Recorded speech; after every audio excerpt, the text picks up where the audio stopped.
Assalamualaikum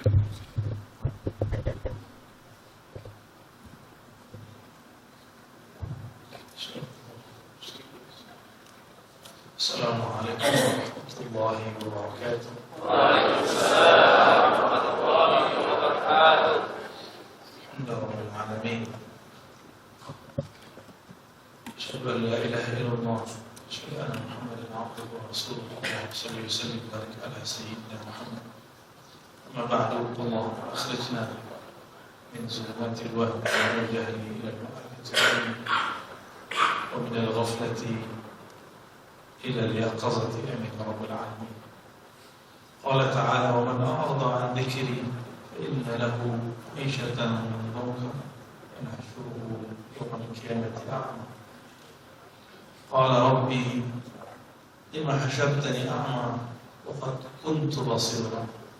قال: كذلك أتتك آياتنا فنسيتها وكذلك اليوم تنسى. Sadaqallahul azim. Jemaah subuh yang diberkahi Allah, semua orang yang bangun di subuh hari pasti diberkahi Allah. Apalagi musim hujan. Musim hujan ya, berat sekali tebal. Ada orang yang bangun subuh untuk keperluan duniawi, maka Allah berkahi dunianya. Ada orang yang bangun subuh untuk akhiratnya, maka Allah lapangkan dadanya, Allah lapangkan urusan rohaninya. Jadi subuh itu bukan hanya untuk cari rezeki. Bolehkah tidur setelah subuh? Boleh, gak ada dalil yang mengharamkan. Kalaupun ada, itu bukan dalil, tapi itu perkataan seorang imam ketika ada anaknya yang berdagang, tapi habis subuh dia tidur lagi. Namanya Imam Ahmad bin Hanbal. Anaknya berdagang. Dulu kalau pasar pasti dimulai pagi hari, tapi si anak ini tidur pada subuh. Imam ini membangunkannya pakai kaki, bukan pakai tangan lagi. Wahai anak, Allah lagi bagi rezeki di pasar subuh ini, sedangkan kau tidur. Tapi ingat, itu bukan hadis, itu perkataan imam kepada anaknya. Kalau untuk rezeki hari ini ada metode-metode macam-macam mendapatkan rezeki dari Allah. Bukan untuk itu Nabi. Jadi kita kenapa bangun pada subuh, tidak langsung tidur? Sederhana sebenarnya. Nabi mengatakan, aku duduk dalam hadis Muslim pada subuh sampai terbit matahari, mengingat Allah. Ahabbu ilayya minad dunya wa ma fiha. Lebih aku sukai daripada dunia dan seisinya. Dunia itu ya kita sudah tahu, harta yang banyak, pasangan, rumah yang bagus, pekerjaan yang layak, popularitas, apapun lah itu. Orang-orang yang bangun subuh lalu dia zikir sampai terbit matahari. Tidak disebutkan di situ sholat 2 rakaat di hadis Imam Muslim. Yang menyebutkan sholat 2 rakaat di hadis Imam Tirmizi. Dalam hadis Imam Muslim dikatakan khairun minad dunya, ahabbu ilayya minad dunya wa ma fiha. Lebih aku sukai daripada dunia dan seisinya. Kalau Nabi berkalam begitu, berarti ada ghanimah, ada buah perolehan yang didapat dari orang yang berwirid pada subuh.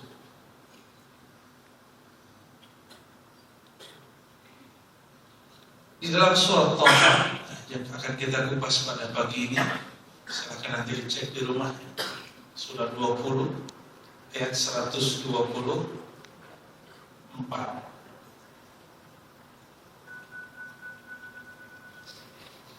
A'udzubillahi minasyaitonir rajim. Wa man a'rada 'an dzikri. Siapa yang berpaling dari zikirku, mengingatku. Siapa orang yang dia berpaling dari mengingatku, fa inna lahu ma'isyatan dhanka. Maka bagi dia kehidupan ma'isyah, kehidupan Ma'aisyah dalam bahasa Arab bisa berarti masdar, Aish. Istri Nabi bernama Aisyah, itu artinya perempuan yang hidup. Aisyah, ya Aisyu, Aisyatan. Maka Ma'aisyah ini boleh diartikan masdar, kehidupan. Kehidupannya sempit. Juga berarti Ma'aisyah itu dengan pemaknaan yang lebih panjang. Ruang hidup, tempat hidup, waktu hidup.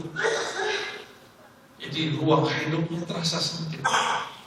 Orang-orang yang berpaling dari zikir, maka Allah jadikan kehidupannya sempit, rasanya sempit.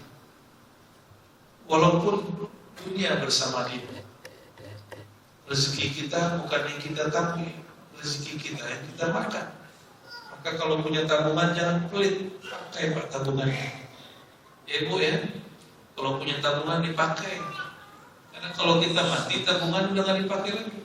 Sakit juga gak dipakai lagi. Paling dipakai untuk ngurus penyakit. Ya, bukan kita nyuruh untuk boros. Tidak. Allah itu suka melihat ada nikmatnya di badan kita.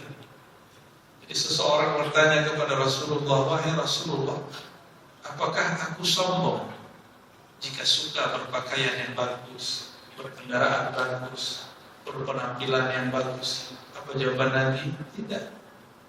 Inna Allah yuhibbu ayyara athara ni'ami. Allah suka melihat hamba mengekspresikan nikmatnya. Jadi jangan pelit ke badan, ya. Jangan cuma numpuk duit. Gunakan seperlunya, ya, sebaik-baiknya. Ayat ini mengajarkan kita bahwa orang yang berpaling dari zikir, tempat zikir di mana? Di masjid atau di kalbu? Atau Masjidil Haram? Jawabannya. Tempat zikir di mana? Di kalbu.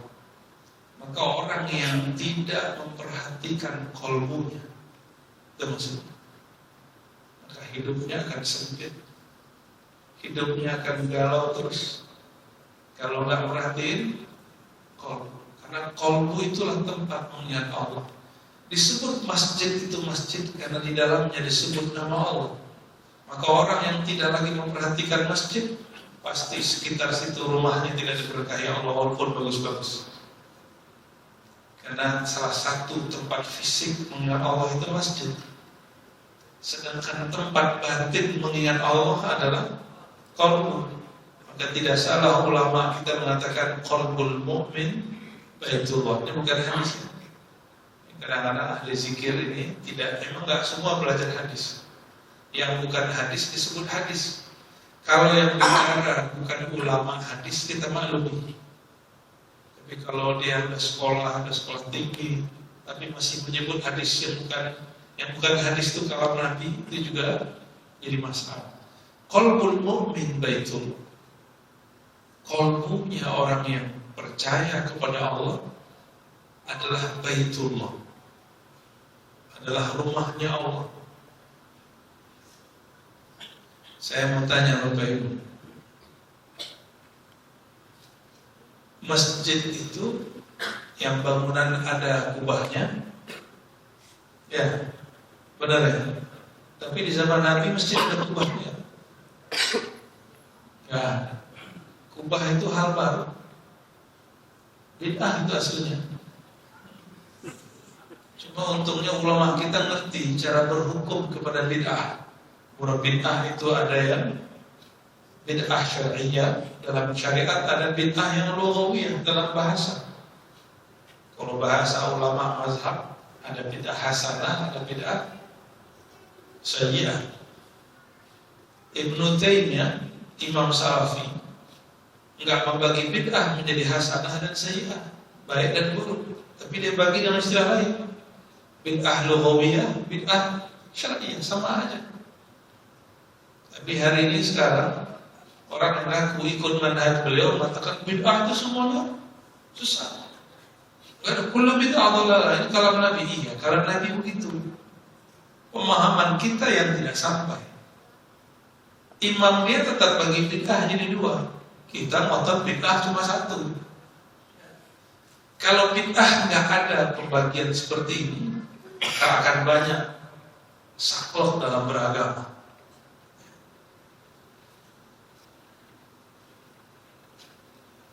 Qalbul mu'min baitullah. Qalbu orang beriman itu tempat menyebut nama Allah. Maka di tubuh ini kesolehan itu bukan pada pakaian, bukan pada jenggot, bukan pada gamis, bukan pada kopiah ataupun rida ini. Kesolehan itu ada pada sulhul qalb. Maka benarlah dalam hadis Imam Bukhari, idza saluhat saluhal jasadu kullu. Jika dia benar, jika dia soleh. Soleh itu bahasa Arab sesuai. Jika dia sesuai, dia selaras, itu disebut saluha. Maka amal soleh bahasa Arab itu bukan berarti orang banyak sholat. Amal soleh artinya amalnya sesuai lahir dan batin. Lahir dan batin. Ada orang yang dia suka sholat, tapi tidak sesuai dengan waktunya. Jam kerja dia sholat sunat, itu nggak amal soleh. Lagi mau rapat dia sholat sunat dulu 12 rakaat, biar dapat rezeki katanya. Ya, saya mau tanya nih, mana ada dalil yang menyebutkan sholat duha rezeki lancar? Mana? Dalilnya dari mana itu? Kan sekarang zaman lagi mana dalilnya biaya? Biaya Junaidi Akbar ada nggak dalil itu? Nggak ada. Satu pun nggak ada yang sahih. Yang sahih nggak ada. Terus dari mana munculnya sholat duha biar rezeki lancar? Itu cuma dari doa, dan doa itu bukan dari Nabi, dari ulama itu bid'ah gitu. Maka kalau ingin mengerti apa yang disebut sholat atau ibadah yang soleh, amal soleh, amal yang sesuai, yang relevan. Jangan lagi mau rapat, sholat dulu. Orang selesai rapat dia masih 10 rakaat.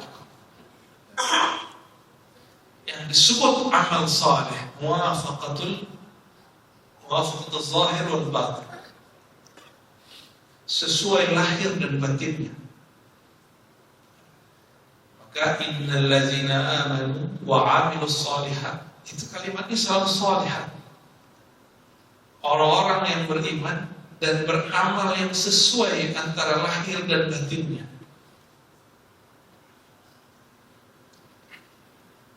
Kenapa orang munafik itu sholat tapi tetap celaka? Karena batinnya dengan zahirnya tidak sesuai. Tubuhnya zikir, tapi qalbunya nggak zikir. Maka celaka, dia sedang menipu Allah dan orang-orang beriman. Dia ingin menipu orang. Tipuan itu sekarang mudah, cukup dengan penampilan.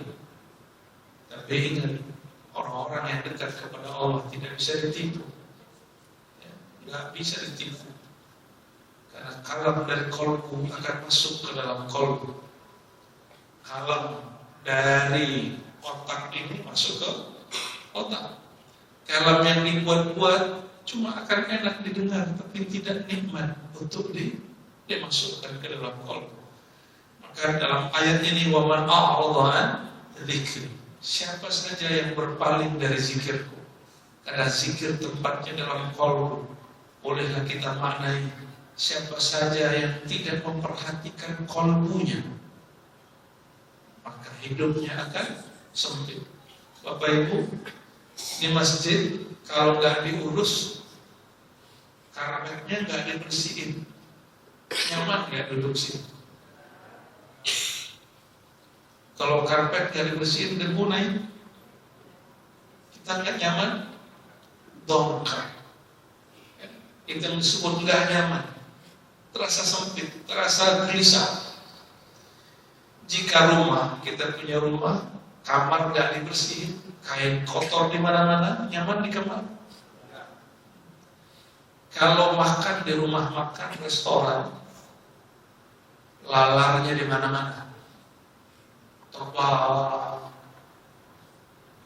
mejanya, orang-orang udah pulang, datang pelanggan baru, tapi mejanya kotor semua. Jadi makan dari situ.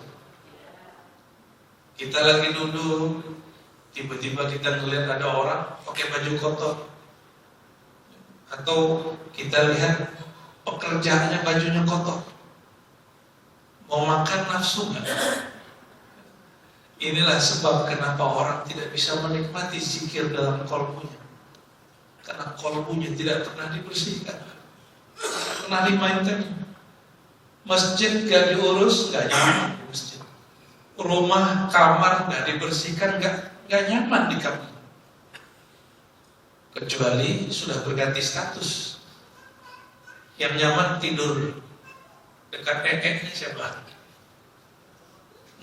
Ayam ya. Ayam itu disebut bahimah, binatang ternak. Kambing ya. Apa lagi? Sapi, domba, itu nyaman tidur sampingnya ada ekeknya. Bahkan dia tidur di atas kotoran dia. Kecuali sudah berubah status, ya, berubah status dia dari manusia menjadi. Kenapa di Quran itu ada penyamaan antara manusia dan hewan ternak? Ulaika kal an'am. Karena dia punya hatinya sudah tak peka. Gak usah peka ke orang, peka ke diri sendiri dulu. Gak usah hitung hati orang, gak usah melihat hatinya baik. Hati kita ini dulu. Jika kolbu ini sudah tidak diperhatikan sebagai tempat zikir, bagaimana kita akan memperhatikan kolbu orang lain? Rumah, kalau catnya sudah kotor, diapain? Dicat ulang. Sama lantainya kotor, dibersihin. Kotoran kolbu wajib dibersihkan. Kalau tidak, seseorang tidak akan nyaman zikir di situ. Maka cara untuk merawat kolbu, bersihkan dia dahulu, baru isi dengan zikrullah. Cara supaya nyaman di masjid, jangan langsung sholat di masjid, bersihkan dulu masjidnya. Cara supaya nyaman di rumah, jangan langsung kita tahajud di rumah, buat nyaman dulu rumahnya, dibersihkan dulu, dipel dulu. Begitulah kira-kira kita merawat kolbu. Bapak punya mobil, mobilnya bau rokok, nyaman gak? Gak nyaman, kecuali udah nyatu sama rokok. Ibu-ibu paling sensitif Pak masalah itu ya. Kita karena hargai pasangan, kita nggak mau misalnya merokok di mobil. Bisa nggak menghargai kolbu, tidak merusak kolbu. Nikmatnya kolbu ini, dia elastis. Dia kotor bisa dibersihin, kotor bisa dibersihin. Itu nikmatnya kolbu. Kecuali kolbu yang sudah mati. Innal ladzina kafaru sawa'un 'alaihim anzartahum am lam tunzirhum la yu'minun. Orang kafir sama aja. Apa sebabnya orang kafir itu kolbunya nggak bisa diapa-apain? Khatamallahu 'ala qulubihim wa 'ala sam'ihim wa 'ala absarihim ghishawah. Allah sudah khatam kolbunya dengan tutupan. Beda dengan orang beriman. Orang beriman Allah khatam qalbunya dengan nur, dengan rahmah.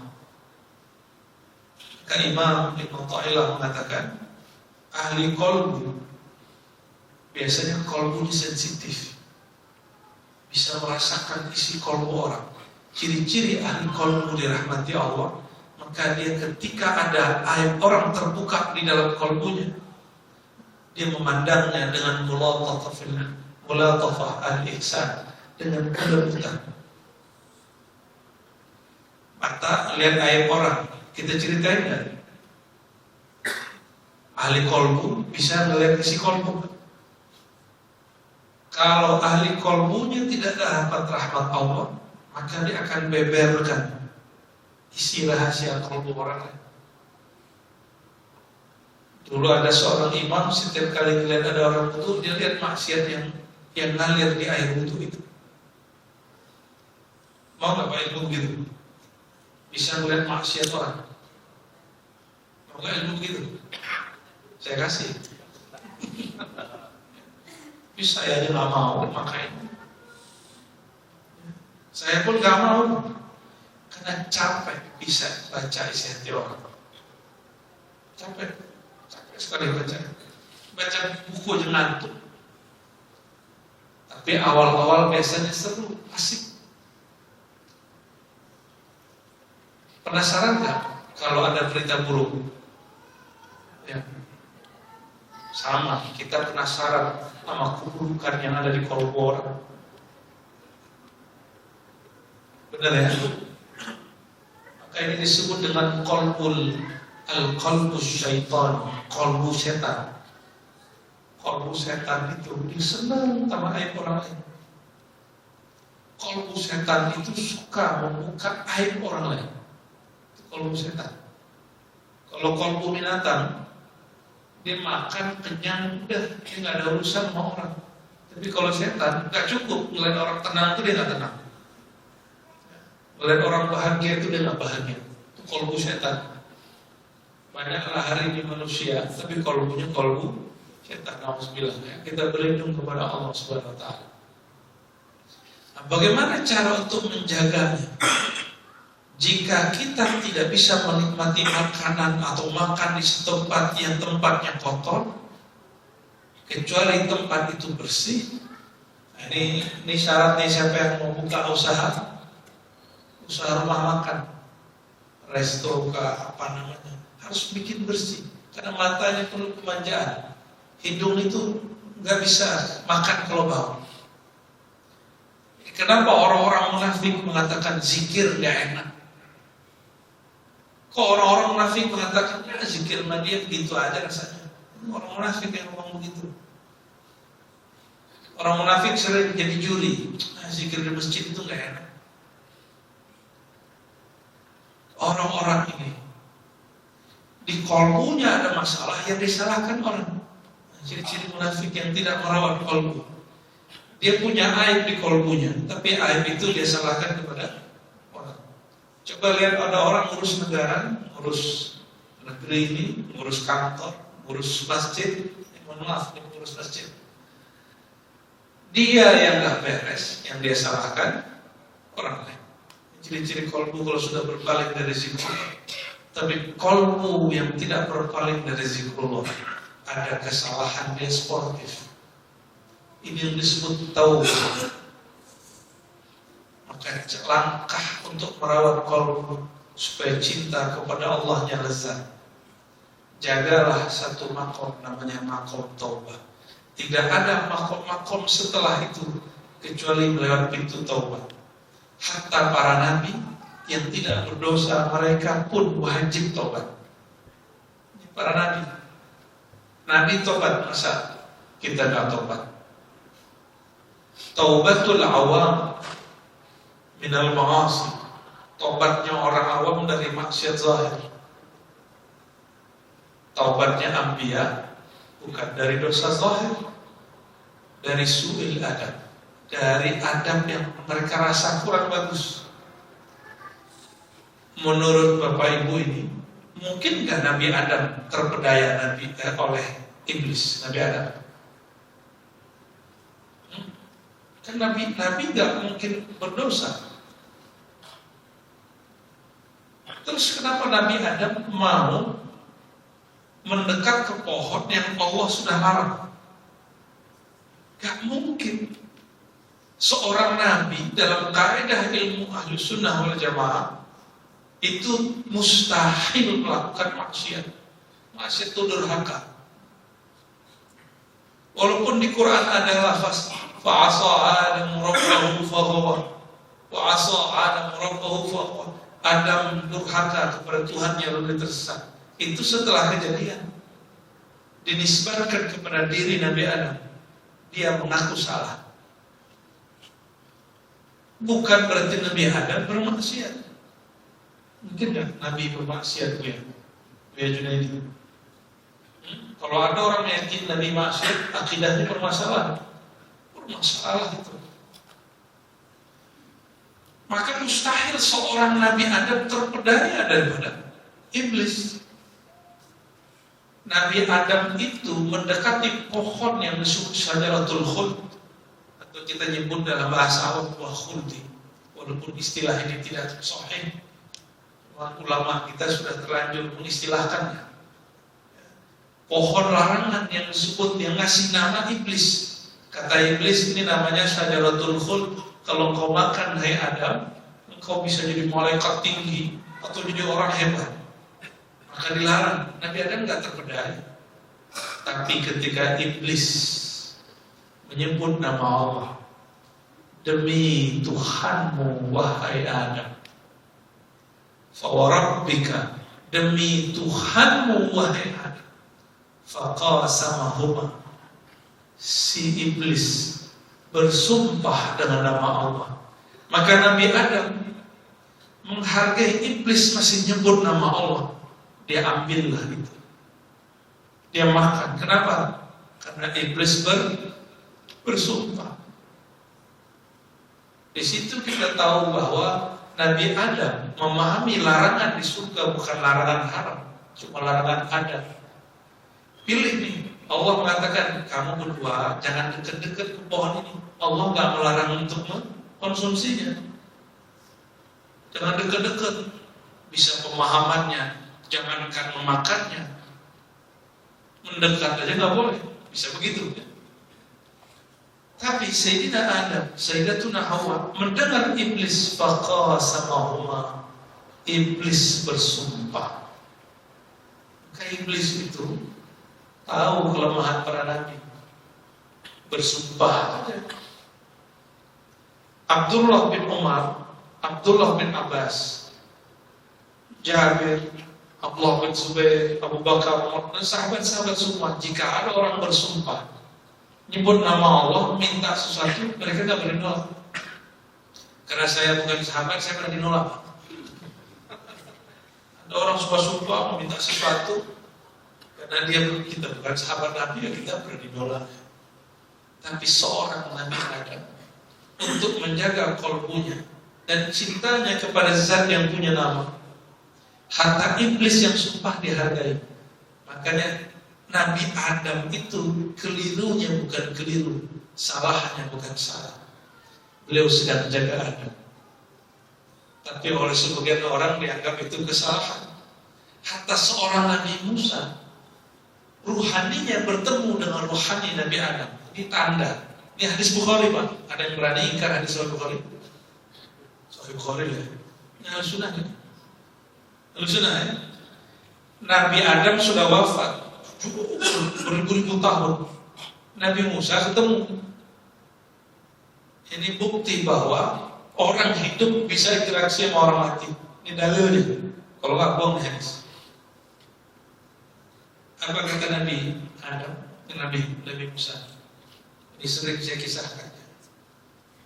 Wahai Adam, engkaukah ini orangnya yang karena engkaulah kami akhirnya terusir tinggal di bumi? Apa Nabi Adam? Oh ini ya cucuku yang katanya pinter bisa bekal nama Allah, tapi nggak ngerti bahwa sang Adam ini dia hanya mengikuti takdir yang Allah sudah tentukan sebelum Adam dan sebelum Musa dicipta. Siapa yang kalah? Nabi Musa kalah. Berarti Nabi Adam sudah tahu ini takdirnya, cuma dibuatlah skenario.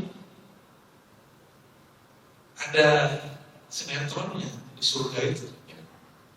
Jadi hidup ini betul-betul sinetron. Innamal hayatud dunya la'ibun wal, dari sononya udah begitu. Di surga aja ada begitu, apalagi di dunia. Maka jangan heran ada yang kerja, dia coba-coba kerja tapi nggak pernah tertukar. Kalau ada jodoh tertukar, itu sinetron gitu. Allah nggak pernah salah kirim rezeki. Yang ada kita salah faham mengenai jalan rezeki.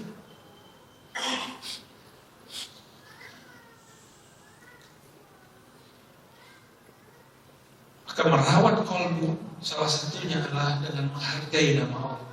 Nabi Adam menghargai nama Allah hatta yang berkalam iblis.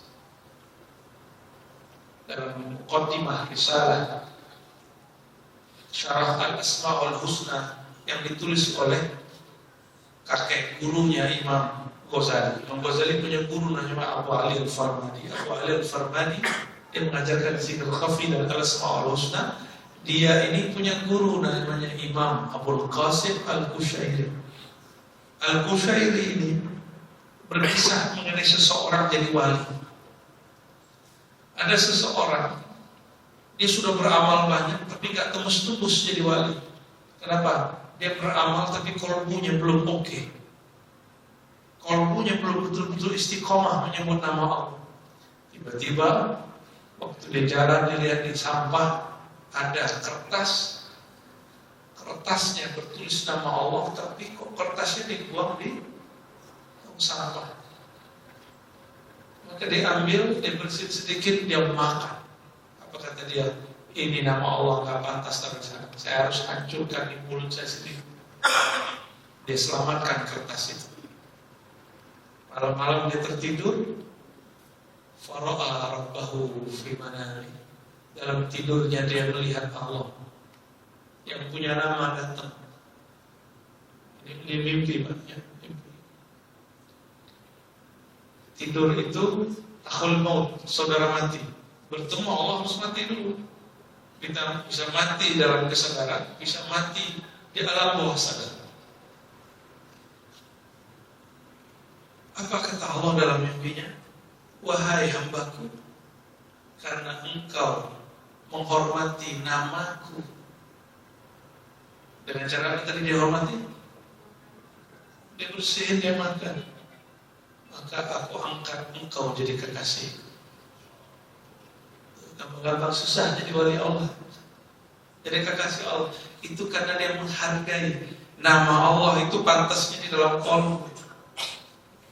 Ciri-ciri orang yang sudah tidak hormat kepada nama Allah, dia sembarangan orang nama Allah. Sembarangan ada nama Allah. Maka sahabat-sahabat semua, jemaah subuh yang diberkahi Allah, cara untuk menjaga cinta Allah dalam kolbu, rawatlah kolbu dengan taubat, dibersihkan, bersihkan dulu, dan membersihkannya mesti detail. Taubat itu kalau gak detail gak diterima. Sebutkan apa salahnya kepada Allah, akui salahnya, karena semua kita ini ada dosanya. Tanya ke imam gitu, pasti beliau gak merasa suci.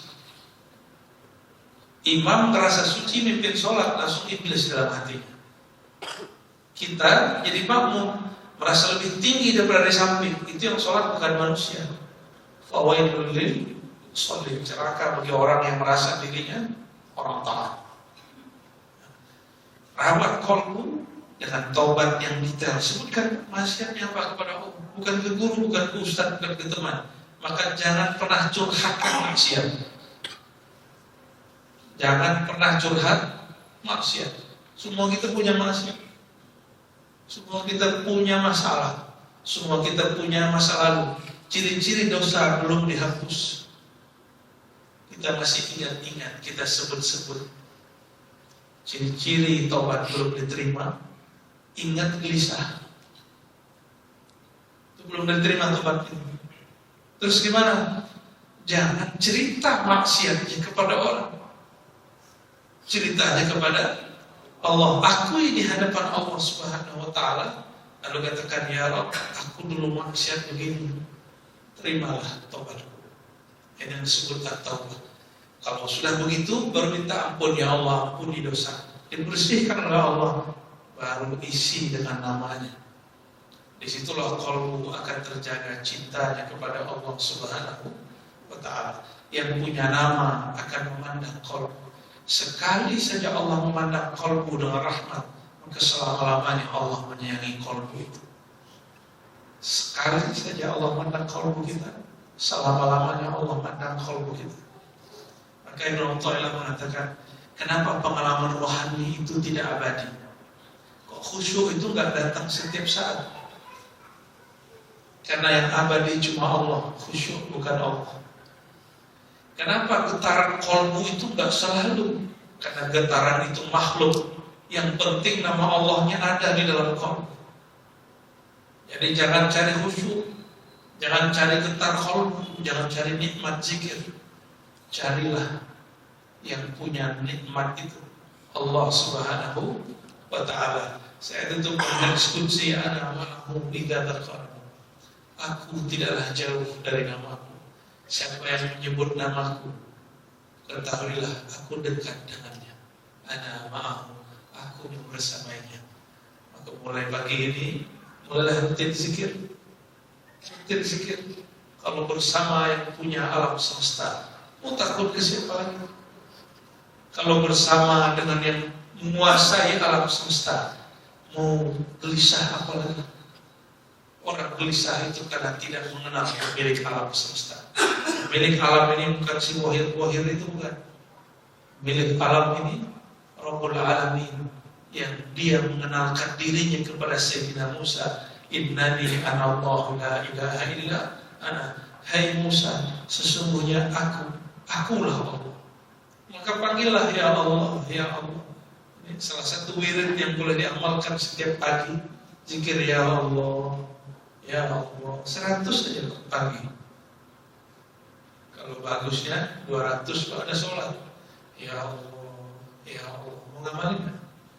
Allah terus 200 pada sholat. Berarti setiap hari berapa? 1000. Kalau kerja sehari 8 jam, masa menyebut nama Allah cuma 5 menit pada sholat malam. Jika nyebut nama Allah 200 itu 200 detik, berarti nggak nyampe 5 menit. Betapa anehnya orang hari ini, untuk buka Facebook nggak merasa sibuk, untuk buka YouTube nggak merasa sulit, tapi untuk buka YouTube kolbunya kok sulit, untuk buka face kolbunya kok sulit. Karena dia mempersulit dirinya, Allah pun mempersulitnya. Jadi saya mengajak mulai, ya, nggak ada kata sulit. Jangan cari khusyuk, jangan cari lezat, carilah rasa. Allah yang punya rasa. Kadang rasa itu tidak ada rasanya. Karena Allah yang punya rasa, suka-suka dia ciptakan rasa. Kita tidak menyembah rasa, kita menyembah Allah yang menciptakan rasa. Jemaah subuh yang ke Allah, barangkali itu yang dapat saya sampaikan. Tadabbur, tadarus surah Thaha, surah 20 ayat 124 ya. Nah, kita tutup ayatnya. Orang-orang yang berpaling dari zikirku, maka kami jadikan bagi dia ma'isyatan dhanka, kehidupan yang sempit. Wa nahsyuruhu yaumal qiyamati a'ma, di akhirat nanti dia buta. Sekarang bisa lihat, tapi di akhirat buta.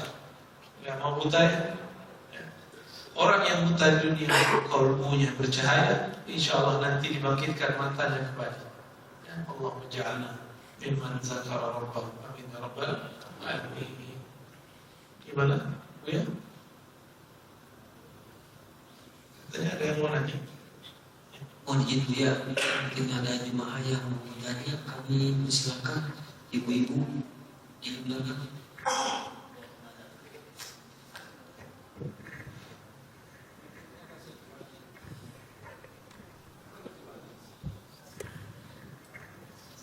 Assalamualaikum warahmatullahi wabarakatuh. Bu ya, saya mau bertanya, gimana supaya kita kalau zikir Allah itu meresapi banget gitu Allah. Kadang-kadang awalnya kepengen terus lama-lama blank, terus tidak menimbulkan rasa agresif gitu. Ya, baik. bagaimana cara supaya kalau zikir Allah itu selalu nikmat gitu ya. Saya mau tanya Bapak Ibu, kalau kerja selalu enak nggak? Selalu enak nggak? Atau ada capek-capeknya? Ya, menyebut nama Allah berulang-ulang, bahasa Arabnya riyadhah. Riyadhah itu latihan. Latihan pasti ada blanknya. Kenapa Allah kemudian kasih nikmat di awal, kemudian dihilangkan beberapa hari baru nikmat lagi? Supaya kita tidak menyembah nikmat zikir. Yang kita sembah pemberi nikmat zikir. Seandainya setiap zikir itu nikmat, orang tentu akan zikir terus. Tapi nikmat itu yang disembah. Nikmat itu yang disembah. Kita punya duit, orang hanya hormat sama kita saat duit kita kasih sama dia. Kalau kita nggak kasih dia duit, dia nggak hormat sama kita. Kan kebanyakan rakyat begitu kan. Kebanyakan pemilih begitu. Kalau si caleg yang dulu dia coblos sekarang udah jadi, nggak bagi-bagi duit, bagi dia apa itu caleg, apa itu wakil rakyat. Ini bukan belain anggota DPR nih Pak, ini cuma buat analog. Betapa banyak sekarang wakil rakyat diumpat karena dia mau bagi-bagi. Pemimpin, wali kota, bupati diumpat karena dianggap pembangunannya nggak merata. Kamu sebenarnya itu para pemimpin, kalau mereka sadar jawab ini bisa jadi wali Allah. Karena salah satu ciri wali Allah itu pasti suka dihujat orang setiap hari, setiap detik. Dan yang paling sering dihujat itu pemimpin. Benar? Kalau pemimpin ya wajar dihujat. Apalagi kalau nggak beres kerjaannya. Tapi rakyat begitu, nggak ada dapat duit, nggak dapat bantuan, dia ngumpet. Coba dengan karyawan, pegawai, dia kerja tunjangan nggak turun, ngeluh kan? Oh, sumpah serapah keluar, karena dia menghargai tuannya, atasannya berdasarkan fulus. Apa begitu hubungan kita dengan Allah? Hubungan kita dengan Allah bukan hubungan tuan sama anak buah, bukan hubungan karyawan, bukan atasan sama bawahan. Hubungan kita dengan Allah, hubungan hubbiyah, ruhiyah, hubungan ruh. Ruh ini sudah ada sebelum tubuh. Sudah tua hubungan ruh dengan Allah Subhanahu wa ta'ala. Maka kalau jiwa ini, badan ini nggak merasakan nikmat zikir, itu seakan-akan Allah ingin mengatakan, sembahlah aku semata, jangan sembah selainku. Lalu kok bisa putus-putus? Bisa jadi karena kolbunya sebelum zikir belum dibersihkan secara total. Kayak tadi, kenapa kita nggak jalan di masjid, di resto? Karena tempatnya nggak bersih. Lagi makan enak, tahu ada lalat di dalam. Pernah mengalami? Resto terkenal, lagi makan enak, nongol lalat ikut di dalam kuah, lezatnya. Bisa makan nggak? Berhenti makan. Sama dahsyatnya zikir itu. Kita zikir, nanti Allah akan perjalankan diri kita masuk ke dalam kolbu kita sendiri. Disitulah nanti akan kebuka apa yang tersimpan di kolbu kita. Jadi kalau itu terjadi, ibu istighfarkan kolbunya. Ya Allah, ampuni dosa kolbu. Ingat-ingat apa yang masih tersimpan. Masih nyimpan kesal gak sama orang? Nah, bisa jadi. Kadang-kadang kita kesal sama orang yang paling dekat sama kita. Mungkin Bapak Ibu ini gak energi sama orang, gak emosi sama orang, tapi kesalnya sama anak sendiri, kesalnya sama suami, istri, kesalnya kadang sama saudara kandung, kesalnya kadang sama orang tua sendiri. Ada anak kesal sama orang tua, bisa begitu ya? Anak kurang ajar itu. Apa itu yang bukan Allah? Kalau itu terjadi, ada hampa di kolbu saat berzikir, istighfarkan lagi. masih hafal lagi, udah dizikirkan. Nah, baca ini, coba baca sama-sama. Allahumma naziri, Allah memandang ke dalam kalbu. Diulang-ulang. Allahu naziri, Allahu syahidi. Allah memandang ke dalam kalbu. Dibaca ini 7 kali. Matanya dipejam, dadanya dipegang, katakan. Pakai bahasa Indonesia boleh. Ya Allah, wahai yang memandang isi kalbu, dimunculkan rasa dipandang oleh Allah. Ini pertanyaan terakhir. Senang nggak kalau dilihatin sama orang yang kita suka? Senang. Tapi pede nggak dilihatin sama orang yang kita suka, pakaian kita lagi jelek? Nggak nyaman. Nah, itulah yang ibu rasakan. Ketika kolbu mungkin ada sesuatu dipandang oleh Allah, si kolbunya malu, maka dia kemudian menghilang. Itu terjadi pada orang-orang tertentu. Maka kadang-kadang ada juga namanya jazbah. Orang lagi zikir terus tiba-tiba berteriak. Ada pingsan juga. Kawan yang tak mengerti dianggap kesurupan. Mana ada orang kesurupan nama Allahnya? Kesurupan nama setan. Allahumma sholli ala.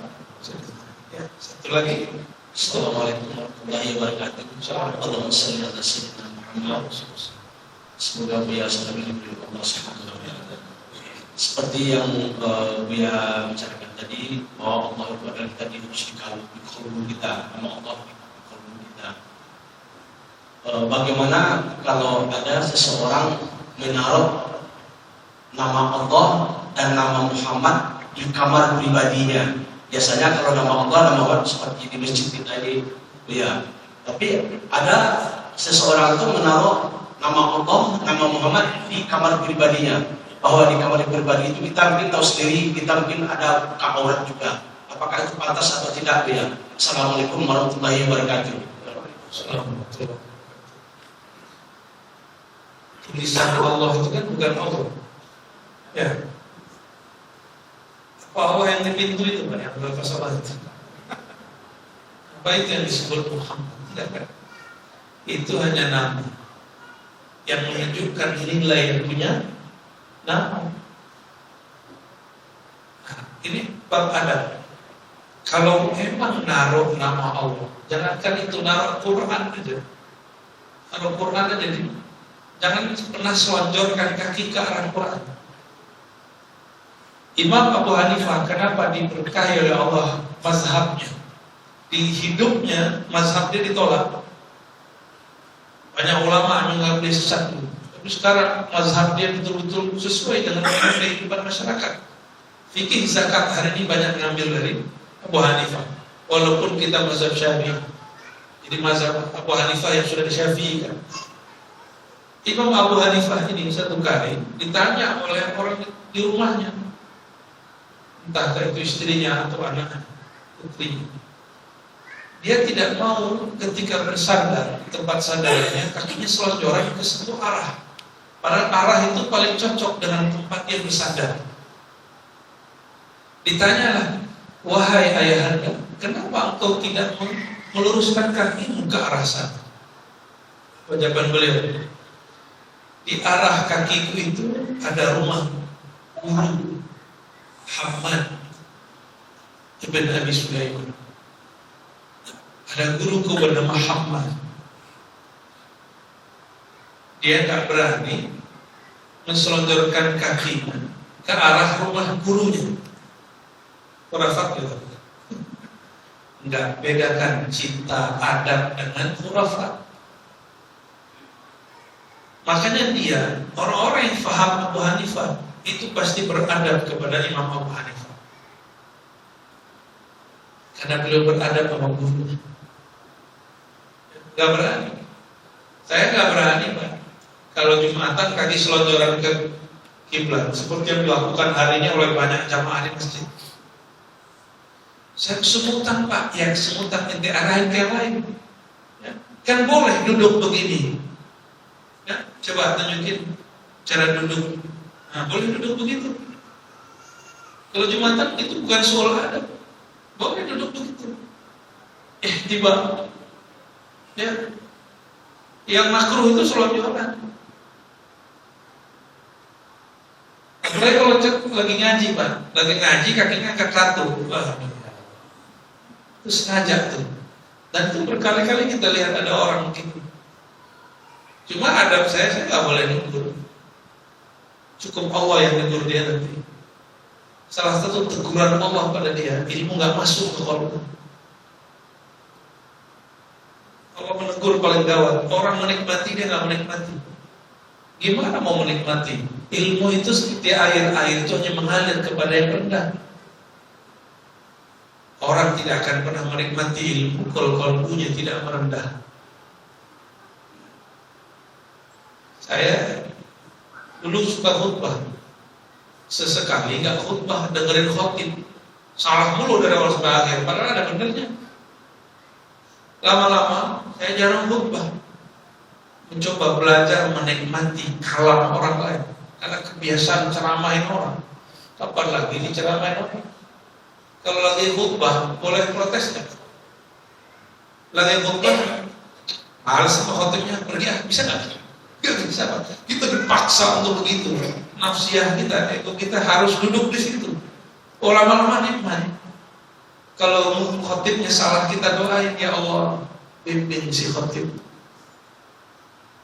Mungkin dia lupa sama ayatnya. Bukan cari-cari kesalahan orang. Kalau dulu sudah waktu, rasain lo ya. Gak siuman tangan dulu sama gua ya. Harusnya sebelum naik sapa dulu lah ya. Merasa ingin dihargai orang. Bapak Ibu saya bukan Allah. Jadi idealnya kalau ditaruh di kamar, ya, jangan buka pakaian secara total.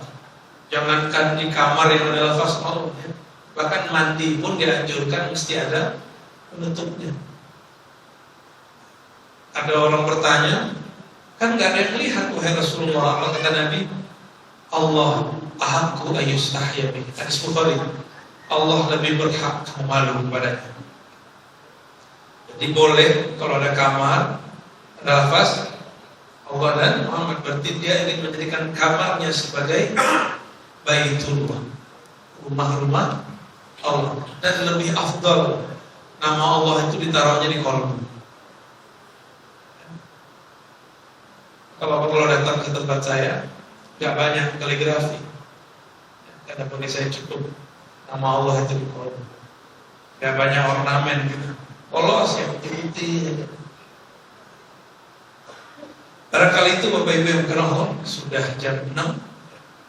Semoga semua yang hadir pagi ini dan siapapun yang mendengarkan, Allah jaga kalbunya, kalbu kita semua dengan masuknya nama Allah setiap saat. Dan Allah berkahi keluarga kita, pekerjaan kita semua. Wabil khusus Allah berkahi negeri ini dan negeri-negeri sekitarnya. Siapa saja di kalbunya ada nama Allah Subhanahu wa taala. Rabbana atina fid dunya hasanah wa fil akhirati hasanah wa qina adzabannar. Ya Allah, kami memohon keberkahan zahir dan batin di dunia dan di akhirat untuk kami, tetangga kami, orang tua kami, pasangan kami, anak-anak kami, kawan kami, bahkan orang yang mungkin memusuhi kami tapi masih ada nama Allah di kalbunya. Maka ya Allah, berkahilah semuanya. A'inna ala dzikrika wa syukrika wa husni ibadatika. Ya Allah, bantulah kami menyebut nama, bantulah kami istiqamah dalam menyembah, matikan kami dalam husnul khatimah. Allahumma salli wa sallim wa barik ala sayyidina Muhammad al-fatih lima ughliqa wal khatim lima sabaq nasrul haqqi bil haqqi wal hadi ila siratal mustaqim wa ala alihi haqqa qadrihi wa miqdaril azim walhamdulillahi rabbil alamin. Maaf salah kurangnya. Assalamualaikum warahmatullahi wabarakatuh. Waalaikumsalam.